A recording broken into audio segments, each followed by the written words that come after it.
Hi everyone. நான் சுசிதே progresses government aided ஹைஸ்கூலில் work பண்ணுற Latha teacher பேசுகிறேன். என்னோடய 30வது வருஷ சர்வீஸை பண்ணிகிட்ருக்கேன் அப்படிங்கிறதுல ரொம்ப பெருமகிழ்ச்சி அடைகிறேன். எங்களோட மாணவர்கள்லாம் எங்கள் பள்ளியோட மாணவர்கள்லாம் ஐஎஸ்ஆர்ஓவில் சயின்டிஸ்டாக இருக்கான். இன்னொரு ஸ்டூடெண்ட் பார்த்தீங்கன்னா எஸ்எம்இசியில் ஃபேக்கல்ட்டியாக இருக்கான். அப்படி இன்னொருத்தர் பார்த்தீங்கன்னா சாரதா கங்கதரன் காலேஜில் ஃபேக்கல்ட்டியாக இருக்கான்.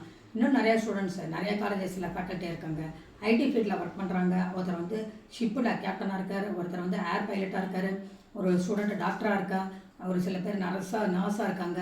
அது மட்டும் இல்லாமல் எங்ககிட்டயே படிச்சுட்டு அந்த குழந்தைங்க எங்கள் ஸ்கூல்லே டீச்சராக இருக்காங்க. அப்படிங்கிற போது கண்ணுக்கு நேராக அவங்க ஒர்க் பண்ணுறதை பார்க்கும்போது எங்களுக்கு ரொம்ப சந்தோஷமாகவும் மகிழ்ச்சியாகவும் இருக்குது.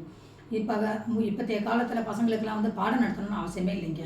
ஏன்னா பசங்க ரொம்ப சூடாகும். ஏஐ டெக்னாலஜி வளர்ந்து போன இந்த காலத்தில் பசங்க பயங்கர ப்ரில்லியண்ட்டாக இருக்காங்க. அவங்க வந்து கேட்குறாங்க, இன்றைக்கி வந்து மல்டிப்ளை ட்ரிக் போடலாமா, டிவிஷன் ட்ரிக் போடலாமா, என்ன விதமாக வீடியோ நம்ம போடலாம் அப்படின்னு கேட்குறாங்க. அது எல்லா முன்னேற்றத்துக்கும் காரணம் நம்ம ஸ்கூலில் இப்போ எச்சமாக இருக்கிற சார் திருமலைவாசன் அவர்கள் தான் காரணம். அவருக்கு இந்த நேரத்தில் வந்து சந்தோஷமாக இதை ஷேர் பண்ணிக்கிறேன்.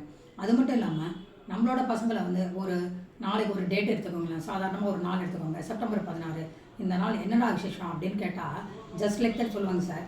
1963 இதே நாளில் தான் மலேசியா உருவாச்சு. 1990 இந்தியா வந்து ஐநா சபையில் குழந்தைகள் உரிமைக்காக கையெழுத்திட்ட நாள். 2004 யுனெஸ்கோவில் இலக்கியம் மற்றும் சமாதானத்துக்காக உலக மாநாடு துவங்கிய நாள். 1916 எம்எஸ் சுப்புலட்சுமி பிறந்த நாள். அவங்க பாரத ரத்னா அவார்டு வாங்கியிருக்காங்க. அப்படிங்கிற வரைக்கும் செய்திகள் எல்லாம் நம்ம மாணவர்கள் சொல்லுவாங்க. அப்படி இருக்கிற இந்த நம்ம ஸ்கூலில் படிக்கிற குழந்தைகள்லாம் எப்படி முன்னேற்றமான நிலையில் இருக்காங்க அப்படிங்கிறத நீங்களும் டெய்லி பார்த்துட்டே தான் இருக்காங்க. அது மட்டும் இல்லாமல் இப்போ வர விஜயதசமிக்கு நம்ம ஸ்கூலில் அட்மிஷன் ஓப்பனாக இருக்குது. பேரண்ட்ஸாக இருக்கட்டும், யாராக இருந்தாலும் சரி, please welcome to our school.